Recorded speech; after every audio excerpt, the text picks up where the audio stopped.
welcome to episode 6, I believe it is, of the Train and Learn series.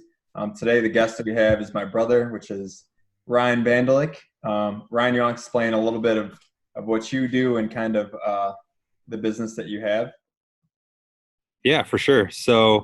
Currently I work for a tech company, and on the side, I started basically what started as a t-shirt company with a buddy of mine, basically just to kind of raise awareness for mental health. And slowly but surely, a couple more people came on board, and it's grown into a non-for-profit for mental health. And it started probably late last year and grew into a non-for-profit early this year. And so essentially, we're called Stay Alive Inc., and we're basically a non-for-profit advocating for mental health. Awesome. What kind of going off of that? What kind of like made you want to start it, or like what was like your kind of influenced you into getting into that?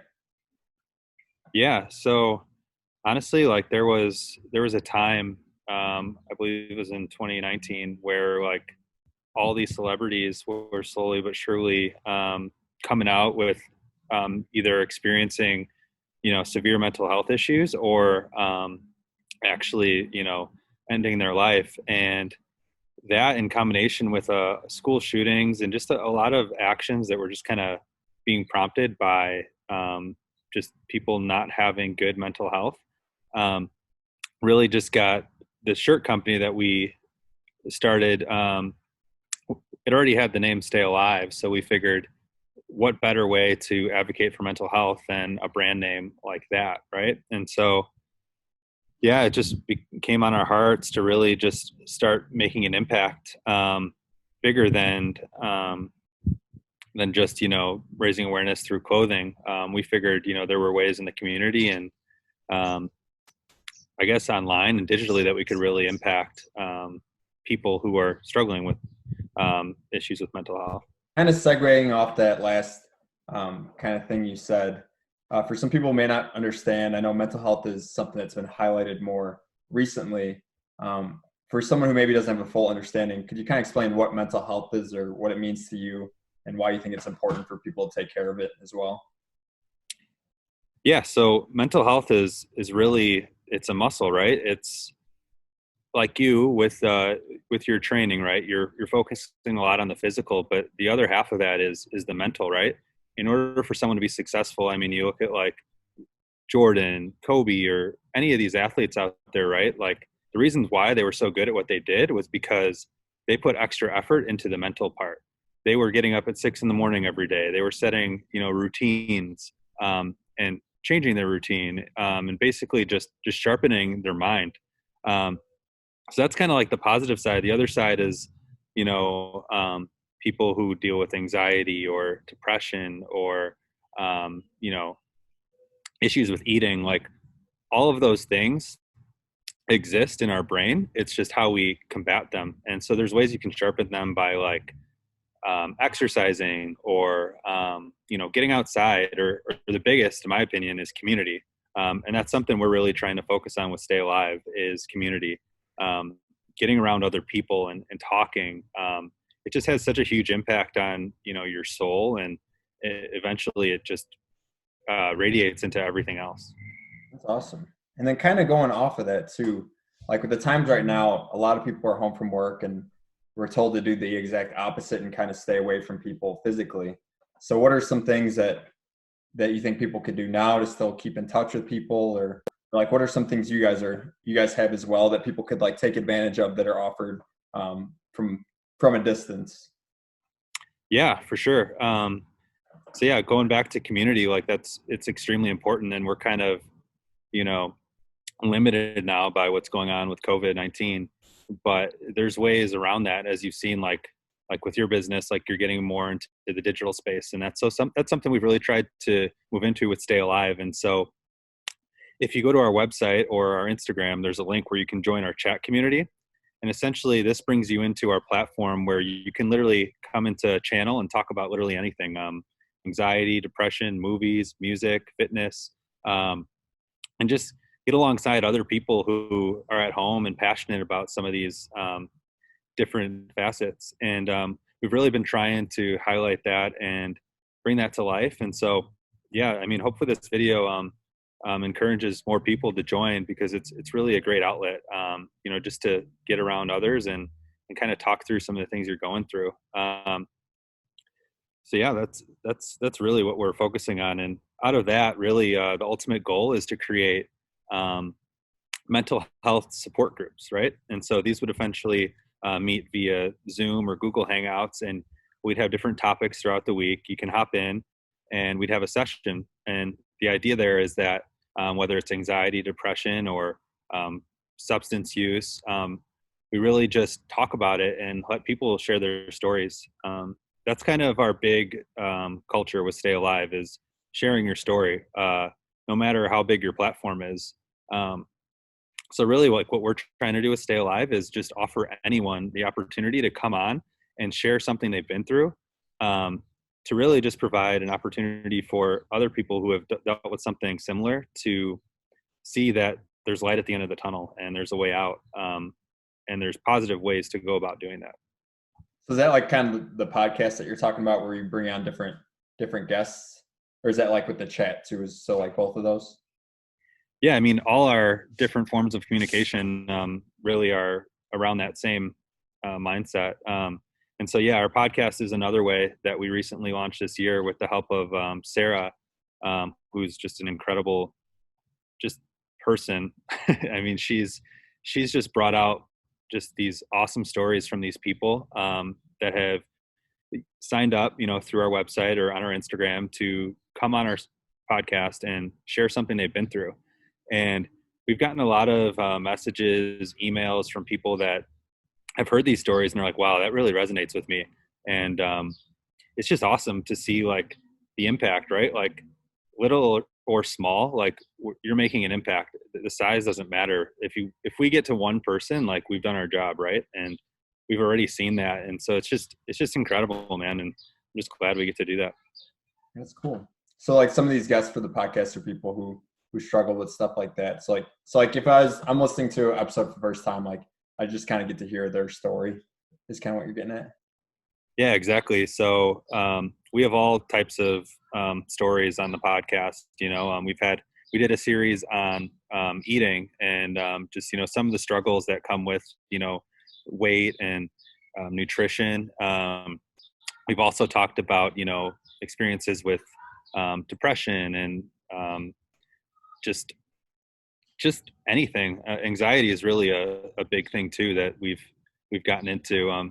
Probably 100% of people have dealt with anxiety at one point in their life. And so just having other people come on and talk about some ways that they've coped and talk about their recovery, right? Recovery is the coolest part because it shows that they got out of whatever they were dealing with. Cool. So what are some things you've done in the past, maybe outside of the podcast and the chat? Like you talked about community. So maybe flashing back before COVID, what are some things that you did that involved like building community? Like, did you do anything where you met in person with people or anything like that? Yeah, before before the world kind of changed, we were doing walks in the summer where basically you would have an opportunity to raise money for people who who you've lost or someone in your life who's struggling with something mental health related.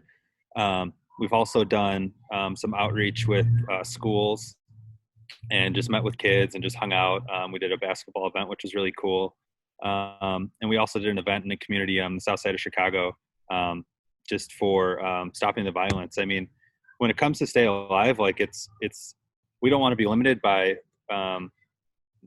mental health per se. Really, it's just providing an outlet for people to express themselves and explain, why they stay alive and why they're here and what motivates them. Yeah, that's cool. And then like long term, what are you thinking are some ideas once things get back to normal? Like, do you have any plans with maybe outside people and bringing them in, like where people could actually meet with a therapist and talk to someone like that or anything of that nature? Yeah, that's another big initiative that we're working towards. We're looking to partner with, people like you to, start building out like our physical sector so that we can have just another outlet for people to do something that they're passionate about and, help improve their overall wellness. And then outside of that, we're working on partnering with different therapists to offer reduced or free mental health counseling sessions. Super excited about that because I myself, as well as many people I know who have dealt with something, that isn't easy to talk about, just have found so much help in meeting with someone, right? But the hardest part about meeting with someone is figuring out, how are you going to pay for it, and two, where do you go, right? Like, unless you've done it before, like it's very hard to figure out where you go for mental health care. And so it's just offering like a really clean and just clear option on our website for people to just be like, cool, I want to see someone in this zip code who handles, anxiety, or who's really great with, nutrition, and just offering these just great people for people to meet with. Yeah, it's kind of cool how you're building connection with kind of giving people tools of like areas they feel where they could like benefit from and help them move forward and continue to progress. So are those some of like your main goals? I also remember, I think we were talking about it. You had another idea with something like video based or something like that as well. Is there something like that you're working on that you're building out? Yeah, so that would have been like the video chat sessions for the group therapy. So that would be via Zoom that we talked about earlier. Yeah. The other really cool thing about Stay Alive is we want your help. Like, we want anyone who is passionate about wellness to be able to help us. And so we've opened up our community. So when you join that online community, you have the opportunity to come on and meet with the team. And if you have an idea or initiative that you really want to work towards, like, you can join our team and make it happen. Yeah. Always looking for, new ideas and different ways to really impact the mental health community. So the way you do that is the same way you would join our chat community. You click the link and then you're in. And once you're in there, you have the opportunity to meet with Jenny, Caleb, Ruben, Sarah, and some of the other people that have started to just really help us drive this to success. And yeah, we just really love to have anyone and everyone and all their awesome ideas that can help just exponentially increase the power of community. Yeah, that's cool. Yeah, I think with that too, you'd be able to reach more people. But that's kind of awesome how you just offer different platforms, just like kind of seeing it from afar too. How you just started with first you started with like the walk, and now you slowly had more ideas and you're slowly building it out just to make it more accessible for people, whether it be actually meeting with someone in the future or through a video or something like that. I think accessibility makes it easier for people to be able to utilize like the tools that are needed and that you guys have. So I think that's awesome. Are there any other like things or ways that people can find you, or like what's the best way people find you for more like information? Yeah, so depending on what social media tools you're using, I mean, we're on Twitter, Instagram, Facebook. Our website is www.stayaliveinc.org. All our resources are available there. There's links there for you to join our community where you can, like I said before, chat with the team and all the other people who have joined us already and really just learn more about us. Also, if you're interested in coming on the podcast, you can click similar link on our Instagram or website where you have the opportunity to apply. And then Sarah will reach out to you and we'll get you slotted in to come on one of our episodes. And so, yeah, lots of opportunities right now and lots to come in the future. So super excited to see what happens. Awesome. And what's the handle on that for the Instagram and Twitter? Do you know offhand? Yeah, Instagram is at a brand for the broken. Okay, perfect. Awesome. And then from there too, they could just, is there like a link in your bio for them to get to the website as well? Yeah, click the link in our bio and then there will be a couple options that you can click on. There's an option for our store if you want to buy merch, an option for our podcast if you want to listen to it, an option to apply for our podcast, and then also an option to join our chat community. But yeah, we just love to have you guys on and just learn and see what we can do together. Cool. Thanks for coming on, Ryan. I know it's kind of formal for brothers, but That was good. Appreciate it. If you guys ever need any other tools or stuff like that, just check out their page and you can get more information. But thanks for coming on, Ryan. I really appreciate it. Hey, no problem. For the record, I wear this hat all the time, not just for the episode. But thanks for tuning in too. We'll be back at it next week with another new guest.